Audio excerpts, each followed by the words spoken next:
Everybody wants to talk about the chains, the mansions, the private jet with the custom Rick Ross logo painted on the tail. Nobody wants to talk about the receipt Rick Ross himself deleted off the timeline 3 hours before the receipt went viral. That receipt is the whole story. And once Rick Ross saw people zooming in on it frame by frame, Rick Ross went silent for the first time in 20 years. Now stay with me, because what Rick Ross does not want you to notice is buried inside a single Instagram post from July. And once you see the detail, the entire boss image starts folding like a cheap lawn chair on that 400-acre estate. Let me set the table before Rick Ross lawyers come knocking on the algorithm. This is not a diss. This is not a hit piece. This is a slow, calm walk through everything Rick Ross built, everything Rick Ross bought, and every crack Rick Ross tried to patch with a new watch, a new verse, or a new interview loop. Because the story of Rick Ross in 2026 is not about beef with Drake.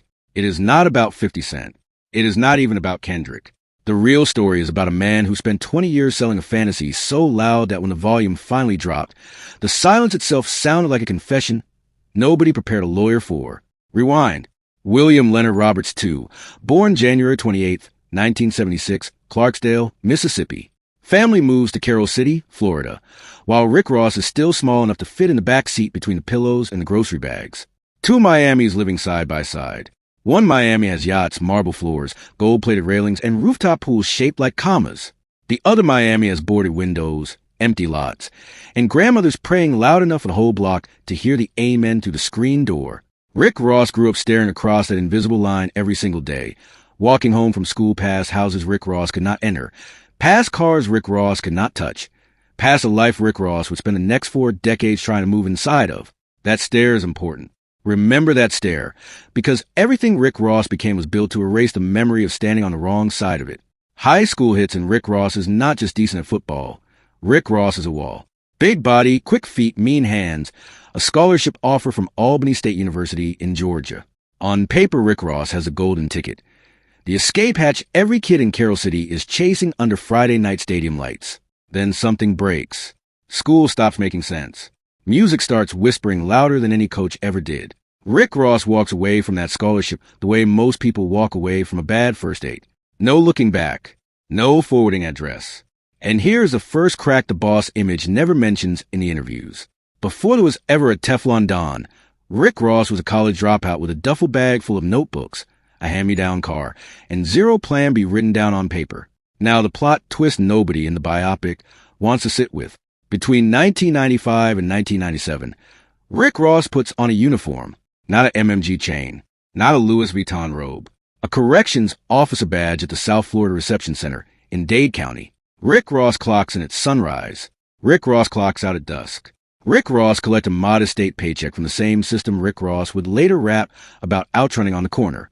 When that photograph of Rick Ross in CO uniform finally leaks online in 2008, Rick Ross does not shrug and say, yeah, I was young, I needed a job, my grandmother needed groceries. Rick Ross says the photograph is fake. Rick Ross says the picture is doctored. Rick Ross looks a camera dead in the lens on more than one occasion and denies the whole chapter of Rick Ross' own life. Then a publication called The Smoking Gun drops the receipts nobody could unsee. Employment records, hire date, salary figures, resignation date. Everything lined up like a police report Rick Ross could not delete off a hard drive. That single denial is the moment. That is a pebble in the shoe Rick Ross has been limping on for 18 years and counting. Because if Rick Ross had walked outside on day one and said, listen, I was 20 years old, I needed the money, so what? The story dies in a weekend news cycle. Instead, Rick Ross tried to erase the chapter, and every rapper on earth suddenly had a permanent free bar to swing. 50 Cent smells blood in the water and drops Officer Ricky, a full-length diss track with a music video and a cartoon and a whole marketing budget behind it. The nickname sticks like superglue on a fingertip. Every diss track for the next 15 years starts with the same 3 syllables. Rick Ross keeps rapping about kilos and boat plugs and Colombian connects, while a photograph of Rick Ross guarding inmates keeps floating around the internet like a ghost that refuses to log off. Then there is the other name situation everybody forgets about. The original Freeway Rick Ross, the real one, the man serving a life sentence in a federal facility, while William Roberts is picking a stage name off a documentary. When the real Freeway Rick Ross gets out of prison in 2009 after fighting the sentence down to 20 years, the first thing waiting is a lawsuit, $10 million, filed June 18, 2010 in a California federal court. The claim is simple. The name belongs to somebody who actually lived that life, and the rapper is profiting off it. That case drags on for 4 years. Chews up interviews, chews up headlines, chews up every conversation about Rick Ross' authenticity. In 2014, the court finally rules for the rapper based on First Amendment protections around artistic expression. Legally, Rick Ross wins. Culturally, the case leaves a dent that never fully buffs out. Because now there are 2 Ricks in the room, and only one of them has the receipts to prove where the name came from originally. Meanwhile, the music, credit where credit is due, is undeniable. Say what you want. Hustling in 2006 shook the entire room. That beat from J.R. Rodham. That hook that sounded like a warning siren wrapped in silk. That opening bar that hit every car speaker in Miami within a single weekend. Port of Miami drops #1 on the Billboard 200. Around 187,000 units first week. Def Jam looks at Rick Ross like the label just found the last gold coin at the bottom of the couch cushions. Then Teflon Don in 2010, packed with BMF and MC Hammer and Aston Martin music. God Forgives. I Don't in 2012. Mastermind in 2014. Rick Ross stacks classics like the receipts do not matter. Maybach Music Group turns into a factory floor. Meek Mill, Whale, French Montana, Amarian, Stally, all signed under the same Eagle logo. For a stretch of years, Rick Ross is running the South the way Diddy ran the East in the 90s. Untouchable, unbothered, uncounted, unstoppable. Then the businesses start rolling in, and this is where the boss image goes nuclear. 25 Wingstop locations across the Southeast with real payroll, real inventory, and drive-through lines wrapping around strip malls. Checkers and Rally's franchises stacked on top of that. Belair champagne money flowing in from every table service in Atlanta and Miami. Bumble rum money from every liquor store shelf between here and Houston. A wellness company called Jetson. Books with real publishers, not vanity presses. A 235-acre compound in Georgia with 109 rooms, its own lake, and a garage that looks like a Bentley dealership on a Saturday. Rick Ross calls the compound the Promised Land. 60,000 square feet of it. 3 projects worth of housing stacked on top of each other, plus a couple football fields for good measure.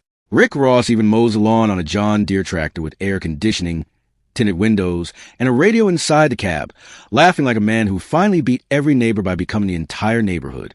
Somewhere in between all the wins comes the Reebok moment nobody wants to replay.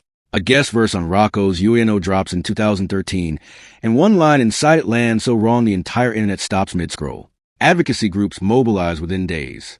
Reebok, the sneaker brand that had been paying Rick Ross to be the face of a whole men's line, cuts the endorsement clean. No press conference. No second chance. No 48-hour cool-off period. Just gone. Rick Ross issues an apology. The storm eventually calms. The albums keep dropping, but that Reebok logo never comes back on a Rick Ross jersey again. And every brand deal Rick Ross signs afterward has that memory quietly baked into the risk column of the paperwork. And this is the part where every other Rick Ross video stops cold. Every other retrospective shows you the tractor, the jets, the chains, the mansion, hits you with a triumphant string section swelling underneath, and calls the story a wrap. But here's the receipt they skipped. Here is the frame the algorithm did not want you to pause on and zoom in. Go back to July 2025. Rick Ross posts a photo of Rick Ross floating in a pool, iced out Audemars Piguet on the wrist, green emerald baguettes catching the Miami sun at just the right angle.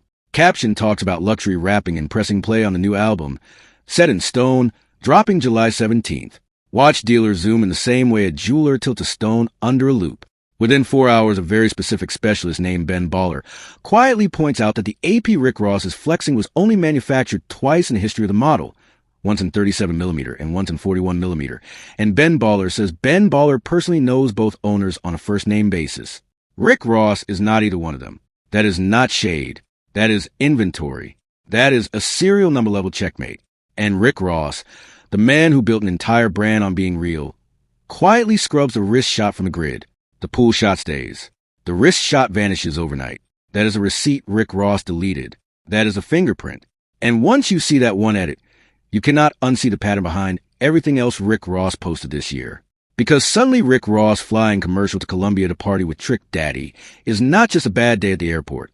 Rick Ross explains that the Gulfstream G550 is being upgraded with Starlink internet, $500,000 in in-flight Wi-Fi, and Rick Ross is not hiding. Rick Ross is upgrading. Fine. Believable, even. Except commercial flight photos of Rick Ross had already leaked twice before the Starlink story ever surfaced, and the Set in Stone tour was already showing buy one get one ticket promotions in cities that were supposed to sell out on the Rick Ross name alone. Drake, still bruised from the Kendrick round, sees a tour report and posts about the discount before the sun sets in the west. And Rick Ross, instead of laughing the tour dip off like a 9-figure boss should, records another response, then another response, then a podcast appearance, then an Instagram live, then a reel reading negative comments about Drake out loud on camera with a smile that did not quite reach the eyes. Now, count the tells one by one. Deleted watch photo, deleted plane photo, deleted tour flyer, deleted subtweet at midnight. Every single deletion says the same thing without ever saying the sentence out loud. A man who is truly winning does not audit the timeline at 3 a.m. A man who is truly winning does not need to remind a room every 7 days that Rick Ross owns a room. A man who is truly winning does not fly a fighter jet metaphor over a rival, walking listeners through Rick Ross' own imaginary view of another man being intercepted mid-flight. The louder the flex, the tighter the grip on the microphone. That is not a boss law. That is a fear law hiding underneath a designer robe. Which brings us to the feud everybody thinks they understand, and nobody actually understands.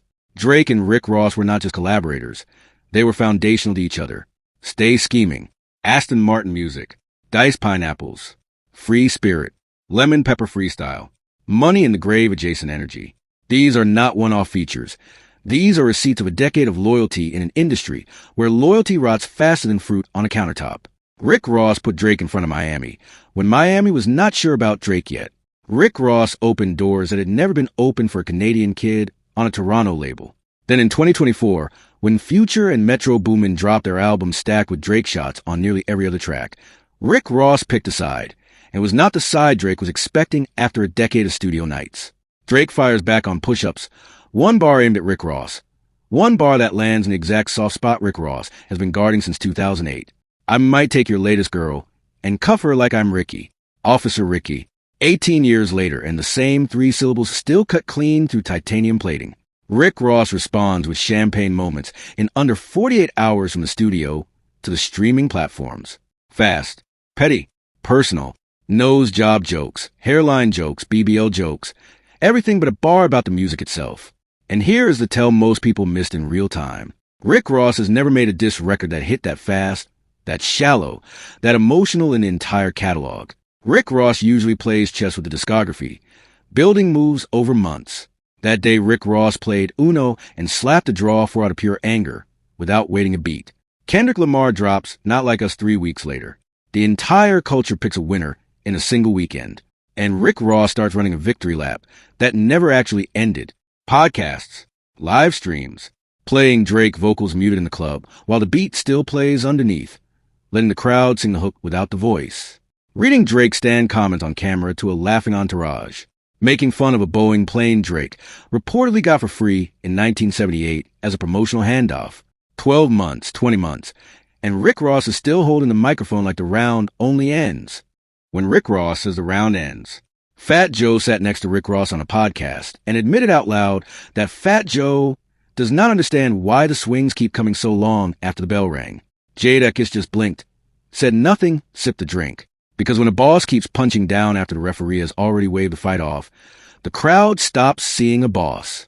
The crowd starts seeing a man who really needed that win to feel whole again on the ride home. And this is the piece nobody is connecting into one clean sentence.